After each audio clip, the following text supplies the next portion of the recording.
There is a moment in every martial arts story worth remembering, when the hero stands at the precipice of the Jianghu and must decide who they are going to be. It is rarely a question of steel or technique. The weapon is an afterthought to the soul that carries it. In the world of where winds meet, this choice is offered through 11 distinct paths. Yet, to view these sects as mere factions or skill trees is to fundamentally misread the architecture of the world. They are, in truth, a series of elegant, structural confessions, wounds that have been allowed to heal into philosophies. Someone, somewhere in the lineage, lost a master, a brother, or a belief in the system. And they built a framework around that absence so they could keep moving through the darkness. The Jianghu itself is the space that exists when the empire and the court have comprehensively failed the people living under them. It is the place where human beings go when the official story stops making sense, proving itself to be more honest about human nature than any dynasty that ever claimed the mandate of heaven. Before you consider the blade, you must consider the grief that sharpened it. For those who still harbor a certain beautiful delusion, there is the Well of Heaven. It is a sect comprised of people who watched the world be comprehensively cruel and decided the correct response was to become kinder. Their history is a medieval disaster film, defined by leaders who scattered coins from rooftops and disciples who marched into an ambush at Zhongdu Bridge because their code demanded it. They are the classical Shah, the individuals who agree to be taxed by a vigilante organization in exchange for the right to feel morally superior while remaining moderately poorer than everyone else. This is the path for the soul who will not survive the Luanxi, the chaotic age, and knows it, yet shows up anyway. It is an act of defiance against history itself, a belief that the system is worth fixing, even as it prepares to swallow you whole. They are the ENFJs of the martial world, already forgiving you for the betrayal you haven't committed yet, filing their taxes on time in a world that is already burning. Conversely, the Silver Needle was birthed in the quiet, antiseptic aftermath of a plague. Founded by a doctor who wandered until she died of exhaustion, the sect operates on the starkest healthcare policy in history. One life, one price. It sounds mercenary until you realize it is the only sustainable way to care for a drowning world without drowning alongside it. Yet, in a cruel twist of psychological design, the sect also demands that its disciples be beloved, earning hearts from those they heal. It is the independent invention of the burnout that destroys every modern healthcare worker. The demand to be simultaneously professional and saintly, the bill and the balm. The Silver Needle Healer is the INFJ who will sacrifice everything for you, and then feel a crushing, quiet guilt for the small part of themselves they held back for survival. Where the healers seek balance, the raging tides seek endurance. But don't let them hear you say that seriously, or they'll laugh at you. This is the sect of studied irreverence, of men who guarded the Northwest for a century and celebrated survival with wine instead of ceremony. Their law is the marrow of the frontier. The Anshi garrison, 4,000 soldiers abandoned by a Tang court that simply forgot them. When the walls finally fell and the dead were left nailed to the gates, it was the prisoners, criminals held by those very soldiers, who performed the ultimate act of renegade loyalty. Even as discards of the system, they could not stand to see their own countrymen slaughtered and discarded by the empire. They chained the bones of the fallen to their own bodies and walked 1,000 miles home. Young Xiaorong held the rear alone, drinking the last of the wine before standing her ground until the end. The raging tides turned this tragedy into a drinking rule. The court writes elegies. The raging tides open another bottle. Every drink is young Xiaorong's last, the blood debt, the receipt. But they toast it with a grin, because grief dressed as ceremony serves the empire, not the dead. The lightness is load-bearing. They are the ISTPs who have not processed the war and are handling it by refusing to let anyone make it boring. But if the frontier is defined by blood, the lone cloud is defined by the abacus. These are the mathematicians of the Jianghu, treating every fight as an equation to be solved and every opponent as a variable to be cancelled. Yet the most revealing part of their architecture is the one thing they cannot calculate: love. The founder, a genius who accidentally solved the universe and retreated in regret, wrote legislation for the heart because he couldn't write an algorithm for it. This is the path of the INTJ, who has modeled 17 versions of a conversation, only to be bewildered when someone does something irrational and generous. They optimize the world and map the incentives, only to sit with their wine and realize the universe is laughing at the one cell in the spreadsheet that won't stay green. Which brings us to a quick word from today's sponsor, Enjoy GM.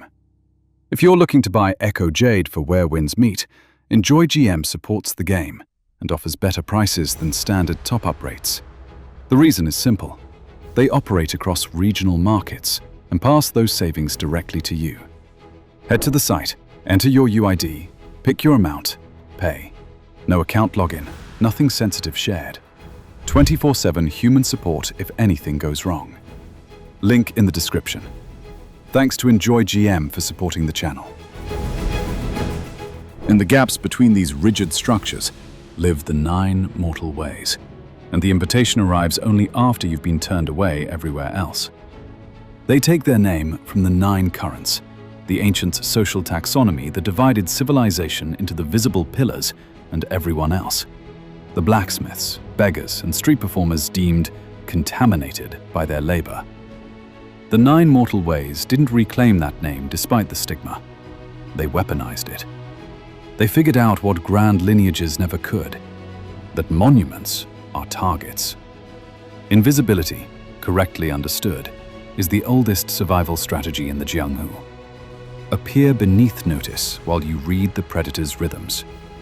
When Kaifeng burned, it was these discards who saved it, erasing their own memories, because virtue that performs for an audience isn't virtue, it's branding. They are the ENFPs with a criminal record and a cleaner conscience than anyone who arrested them. Similarly, the Velvet Shade is not a romance sect. It is the oldest intelligence operation in human history, running on the most reliable exploit in human nature: desire. The Mirenji, the beauty trap, predates every dynasty. You can be the greatest general in the empire, and you will still tell your secrets to the person you want in your bed. Song Ruyen founded a dynasty on the graves of the nobles who mocked her without ever lifting a sword. The silk isn't vanity. It's the price of admission to every room where power speaks freely, because it believes no one consequential is listening. The cost is the loss of the self. You become the trap so completely, you forget how to exist in a room that isn't operational. They are the INTJs, who feel everything, show nothing, and have already planned 4 moves past your betrayal. For some, the mask is the only truth, but not in the way the Jianghu assumes. The Masked Troupe descends from the Jiatou Maiyi tradition, the street performers and traveling musicians who passed a bowl for coins in the same square where emperors held processions. In a Luanxi that takes everything, art is the only property the empire cannot seize. You cannot conscript a melody. You cannot confiscate a dance. This is why the sect requires a debut. You are committing to a role completely enough that the mask becomes more real than the face underneath. The rules enforce this boundaries with surgical precision. No marriage, no begging, no partnership. They protect the performance because the performance outlasts the person. The disciple Lan He understood this. He faked his death, burned his identity, and died anonymous in a border town to finish a mission. He will be remembered forever as a musician killed by thugs, and he chose that. This is the ideology at its most pure. Identity is not something you find. It is something you spend on what matters. They are the INFJs who burned the personality test because the profile felt like a cage.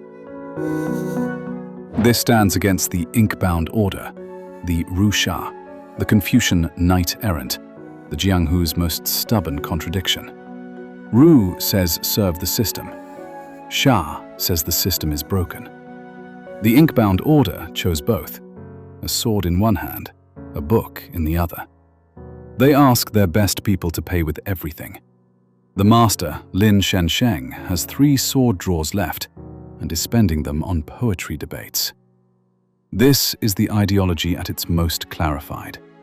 The sword solves the problem in front of you, but the word outlasts the problem that kills you. They win every argument and lose every war, then write about why they were right and consider it a life well lived. They are the INTPs who have made peace with being vindicated posthumously and find it completely acceptable. While the scholars spend words, the Mohist Hill makes a different bet. That if you could just solve the underlying engineering problem, the one that produces every cycle of collapse, none of the other bets would matter. They are the knowledge sect, truth seekers who follow the ghost of Mo Tzu, a master craftsman who could debate for 3 days or build a kite that flies forever. They operate on universal love and anti-aggression, viewing paradise not as a spiritual state, but as a profound truth to be engineered with compass and square. They are the only ones who think in millennia. They armed the First Empire thinking unification would end suffering, saw it become a tyranny, and retreated for 1,000 years to fix the model. They are the INTP researchers who refuse to publish until the work is perfect, remaining right about everything on a timescale that makes their genius almost entirely useless to the living. Then there are the Midnight Blades, the warrior sect. They live for the fight and the fight alone. But the fight is not a sport. It is a purgatory. Founded by a monk who watched the honorable sects remain paralyzed while the people suffered, he asked, "If I do not descend into hell, who will?"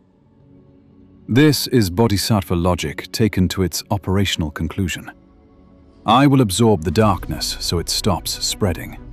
I will become what the world fears, so that fear has somewhere to go that isn't the weak.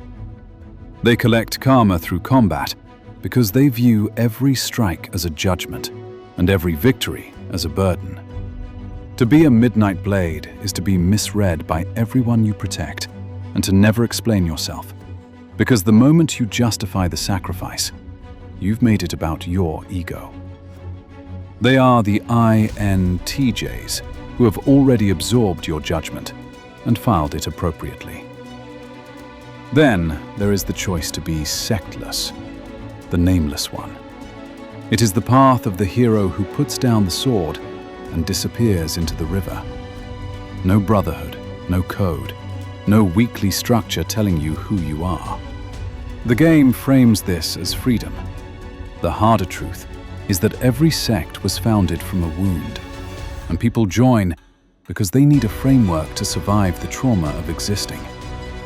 To be nameless is to be either the person nothing has happened to yet, or the person everything happened to, and who stopped trusting frameworks entirely. The river doesn't know which one you are. It carries both the same way. The world cannot tell the difference between the wanderer who is free and the wanderer who is hiding. Neither, honestly, can they. The SECT system is not asking you to optimize. It is asking you to confess. The rules are not constraints. They are a mirror. 11 sects, 11 wounds that became worldviews, 11 answers to the same question the world has always asked, and the court has never been able to answer. Who do you become when no one is watching? The rules are optional, and the consequences are real. The sect you chose already answered it.